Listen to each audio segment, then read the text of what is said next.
নমস্কার দর্শক বন্ধুরা, আমার ইউটিউব চ্যানেলে আপনাদের স্বাগত জানাই।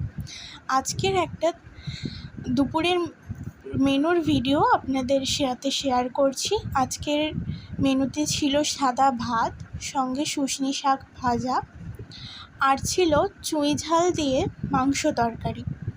মাংসটা গোটা পেঁয়াজ আর গোটা রসুন দিয়ে আর চুই ঝাল দিয়ে রান্না করা হয়েছিল। আপনারা কে কে চুই ঝাল খেয়েছেন অবশ্যই কমেন্টে জানাবেন। আর এই চুই ঝাল দিয়ে মাংস তরকারি রান্না করলে কিন্তু দারুণ টেস্টি লাগে। আর মেনুতে ছিল ডিম ভরা ক্যাঁকড়া তেঁতুল টক, এটাও দারুণ লাগে খেতে। আপনারা অবশ্যই একবার তেঁতুল টক কাঁকড়ার বানিয়ে দেখবেন, দারুণ লাগে। আর কে কোথা থেকে ভিডিওটা দেখছেন তারা অবশ্যই জানাবেন, এবং আমার এই চ্যানেলটি নতুন হওয়ায় আপনারা অবশ্যই সাবস্ক্রাইব করে যাবেন। এরকম আরও ভিডিও পেতে, এরকম আরও রান্নার ভিডিও আপনাদের সাথে শেয়ার করব, এবং দুপুরের মেনুর ভিডিও আপনাদের সাথে তাহলে শেয়ার করতে পারব।